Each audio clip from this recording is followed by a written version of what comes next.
Assalamualaikum warahmatullahi wabarakatuh. Perkenalkan, nama saya Karina Syifa Mahadani dengan NIM 2410911320010 dengan nomor absen 122 dengan dosen pengampu Dr.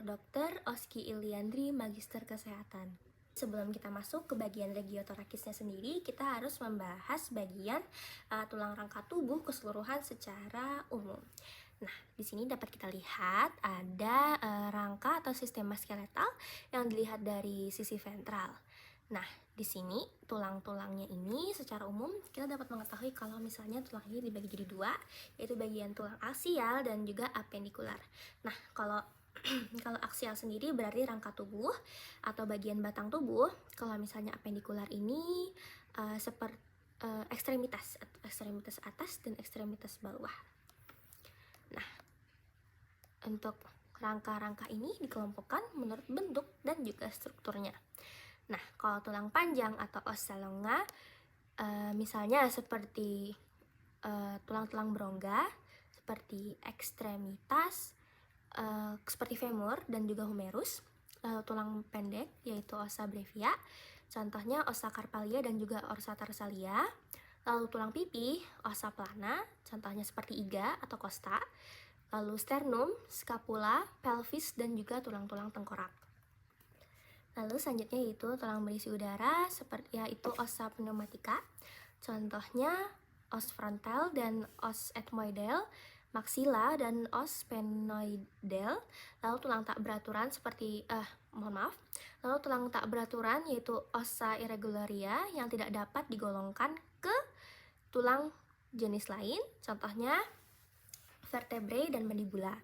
Nah, tulang sesamoid atau ossa sesamoidea, tulang-tulang yang menempel di tendon, contohnya patella dan os piriformis, dan tulang-tulang aksesori atau ossa aksesoria, tulang aksesori yang tidak sering ditemukan pada semua rangka manusia, contohnya tulang-tulang sutura pada tengkorak atau dan juga costa cervicalis. Selanjutnya, izinkan saya untuk membahas bagian regiotorakis. Nah, di sini ada gambar tentang tulang-tulang rawan dan tulang rangka badan yang dilihat dari ventral dan juga dorsal. Nah, di sini diperlihatkan kalau tulang-tulang toraks ini atau ossa thoracis dan tulang-tulang columna vertebralis serta gelang panggul yaitu cingulum pelvicum. Nah, meskipun semua costae bersendi dengan columna vertebralis, namun hanya 7 costae pertama yang secara langsung berhubungan dengan sternum melalui tonjolan tulang rawan masing-masing yaitu cartilago costalis. Nah, ketujuh iga tersebut dinamai iga sejati yaitu costae verae, dan 5 pasang iga sisanya adalah iga palsu yaitu costae spuriae.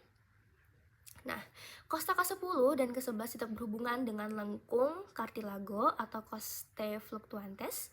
Nah, koneksi berbentuk rhomboid yang dibentuk oleh processus spinosus vertebrae lumbalis 4 dengan spinae iliacae posteriores superiores dan bagian superior craniani di sisi belakang wanita dinamai rhomboid Michaelis.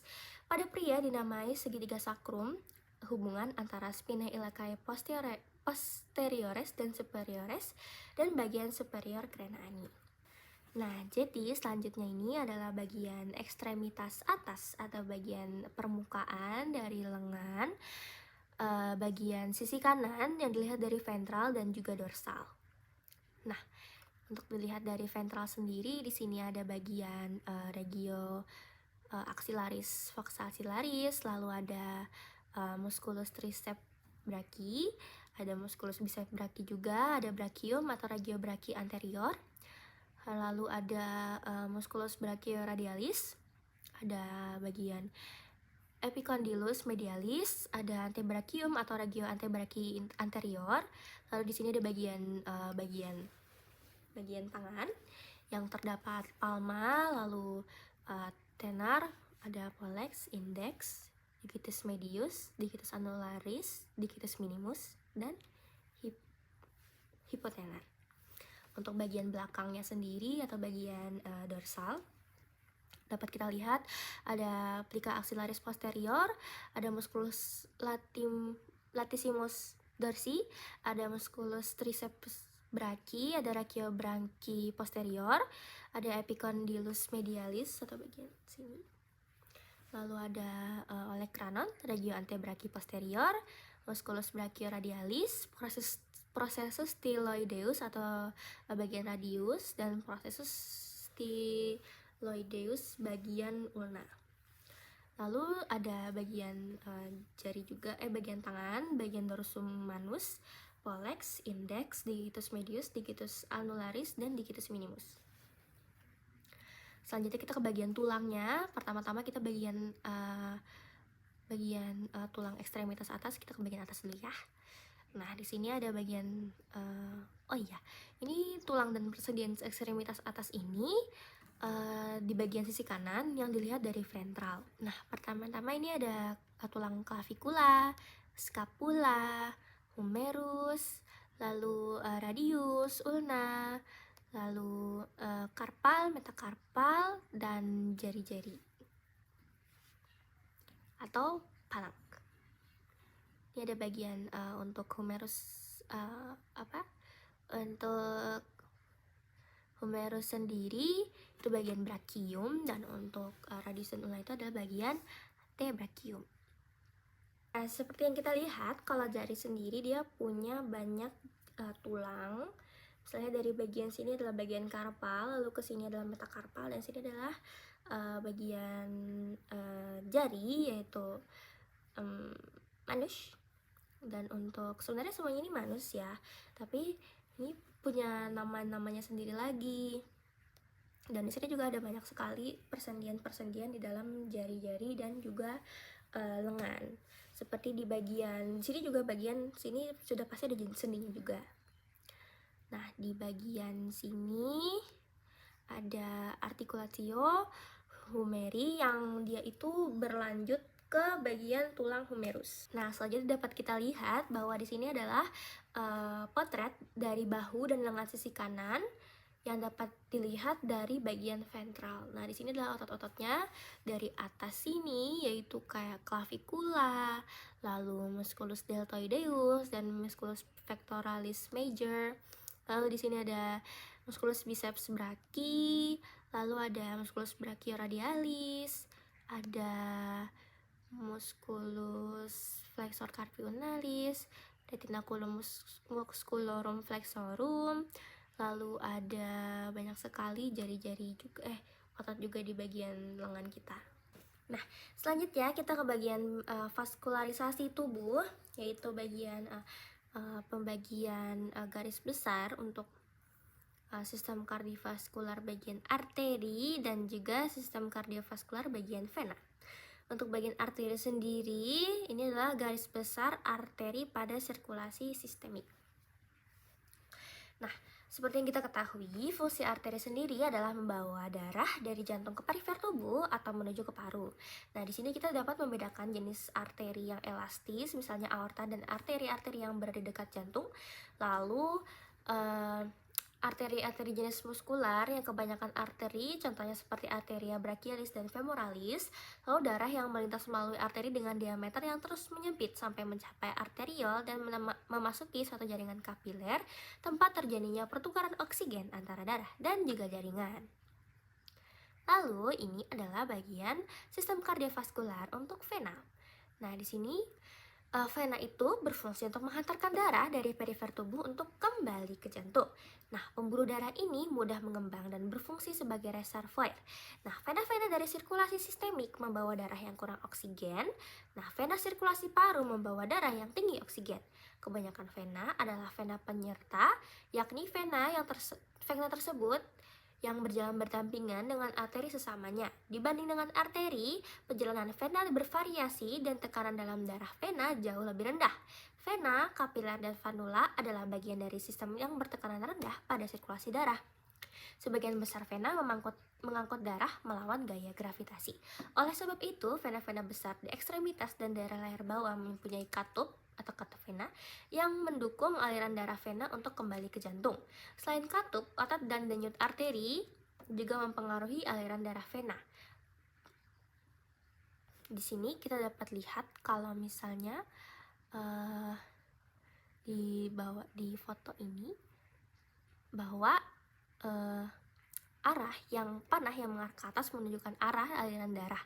Ketika darah menumpuk atau panahnya ini yang menunjuk ke bawah, katupnya menutup.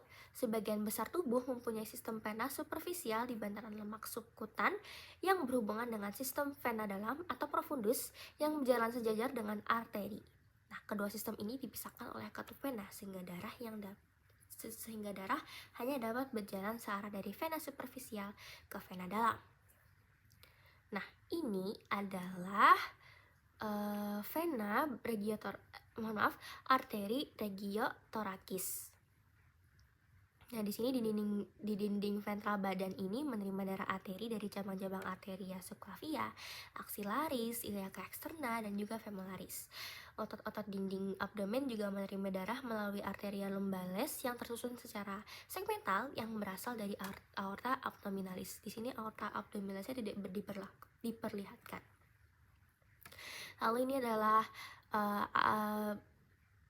vena-vena yang terdapat di dinding ventral badan yang membentuk sistem anastomosis superficial dan juga profunda.